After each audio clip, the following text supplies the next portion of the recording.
शुक्लाम्बरधरं विष्णुं शशिवर्णं चतुर्भुजं प्रसन्नवदनं ध्याये सर्वविघ्नोपशान्तये। ओम श्रीकृष्ण परब्रह्मणे नमः। श्रीमद्भगवद्गीता अध अष्टादशोऽध्यायः मोक्षसन्न्यासयोगः। 19వ శ్లోకం। ज्ञानं कर्म च कर्ता च त्रिधैव गुणभेदतः प्रोच्यते गुणसंख्याने यथावच्छृणुतान्यपि। కర్మ చెయ్యటానికి కావలసిన తెలివి లేక జ్ఞానము, కర్మ చేసేవాడు చేయాల్సిన కర్మ, ఈ మూడు సాంఖ్యశాస్త్రంలో చెప్పబడిన విధంగా మానవుల యొక్క సత్వరజస్తమో గుణముల మీద ఆధారపడి ఉంటాయి. వీటి గురించి వివరంగా చెబుతాను, శ్రద్ధగా విను అని అంటున్నాడు కృష్ణ పరమాత్మ. 20వ శ్లోకం। సర్వభూతేషు ఏనైకం భావమవ్యయమీక్షతే అవిభక్తం విభక్తేషు తజ్ఞానం విద్ధి సాత్వికం। ఏ పని చేయటానికైనా ముందు జ్ఞానము, వివేకం కావాలి.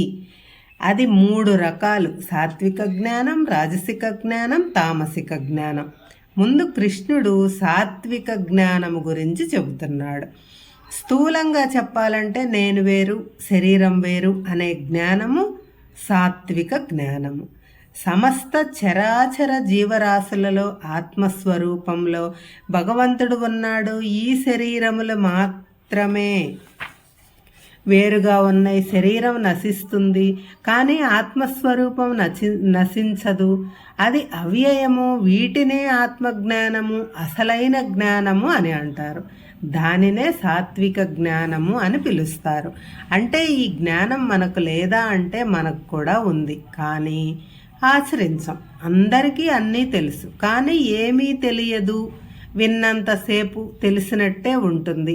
పక్కకు తిరగగానే నేను వేరు, నువ్వు వేరు, వాడంటే నాకు ఇష్టం, వీడంటే ఇష్టం లేదు అనే అజ్ఞానంలో పడతాము. దానికి కారణం మనం చూడటానికి కేవలం మన కళ్ళను మాత్రమే ఉపయోగిస్తాం, జ్ఞాననేత్రమును ఉపయోగించాం. అందుకే ఈ జగత్తులో ఉండే జీవరాశులు, పదార్థములు వేరువేరుగా వివిధ ఆకారములతో, పేర్లతో కనబడుతున్నాయి. మానవులు వీటి బయట స్వరూపమును మాత్రమే చూస్తారు, కానీ లోపల ఉన్న ఆత్మస్వరూపమును చూడరు. అదే అజ్ఞానము. సర్వభూతేషు ఏనైకం అంటే అన్ని భూతములు ఒకటే, అన్నిటిలో ఉన్న ఆత్మ ఒకటే. ఆ విషయం తెలియటమే అసలైన జ్ఞానం. దానిని ఆచరించటమే విజ్ఞానము. సముద్రంలో అలలున్నాయి, అలలన్నీ సముద్రంలోనే ఉన్నాయి. అలలను కాకుండా సముద్రమును, అందులో ఉన్న అనంత జలరాశిని చూడాలి. అలాగే రకరకాలైన బంగారు ఆభరణాలను, వాటి అందాలను కాకుండా అందులో ఉన్న బంగారు నాణ్యతను చూడాలి. రకరకాలైన కుండలను కాకుండా వాటిలో ఉన్న మట్టిని చూడాలి. రకరకాల ఆకారములతో, పేర్లతో ఉన్న మనుషులను కాకుండా వారిలో ఉన్న ఆత్మస్వరూపాన్ని చూడాలి. అదే అసలైన జ్ఞానము. ప్రపంచంలో వస్తువులు, ప్రాణులు వివిధములు, ఆత్మ ఒకటే. ప్రపంచంలో వస్తువులు, ప్రాణులు నాశనం అవుతాయి, ఆత్మకు నాశనం లేదు. ప్రపంచంలోని వస్తువులు, ప్రాణులు వేరువేరుగా కనపడతాయి, ఆత్మ ఒక్కటే. ఈ జ్ఞానం మనం అలవరుచుకోవాలి. కానీ మనం ఇతర జ్ఞానములు అంటే సంగీత జ్ఞానము, సాహిత్య జ్ఞానము, వివిధములైన శాస్త్ర జ్ఞానము, ఇంజనీరింగు, మెడికల్, పరిపాలన వగైరా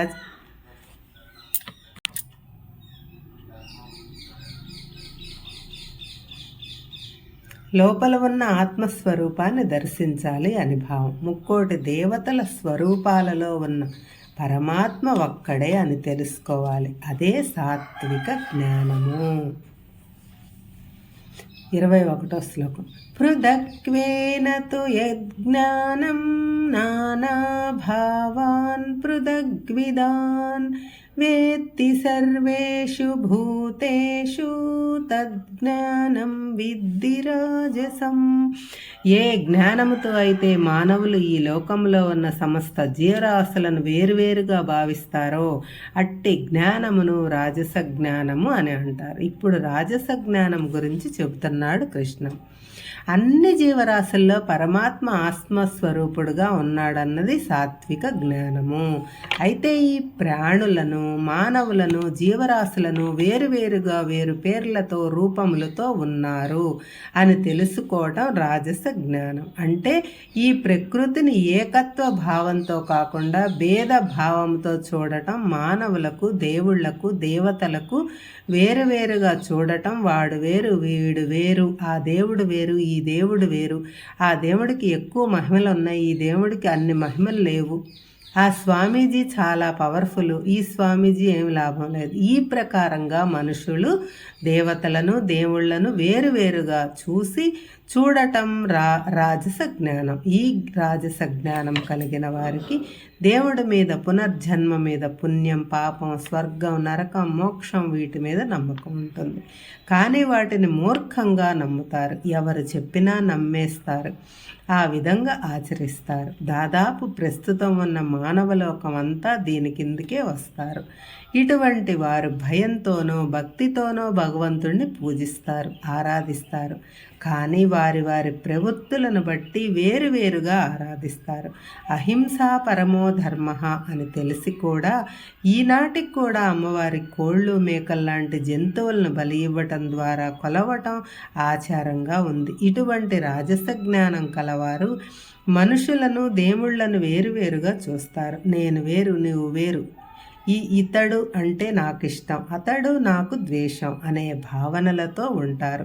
తమలో ఉన్న భేద భావమును దేవుళ్లకు కూడా అంటగడతారు. మనకు ఉన్న అన్ని అవలక్షణాలను దేవతలకు, దేవుళ్లకు ఆపాదిస్తారు. ఆంజనేయ స్వామికి, కుమారస్వామికి, వినాయకుడికి 2 భార్యలను కల్పించుకున్నాము. ఆ వేరువేరుగా చూడటం, భేదభావంతో చూడటం రాజస జ్ఞానం అని అంటారు. హరే కృష్ణ.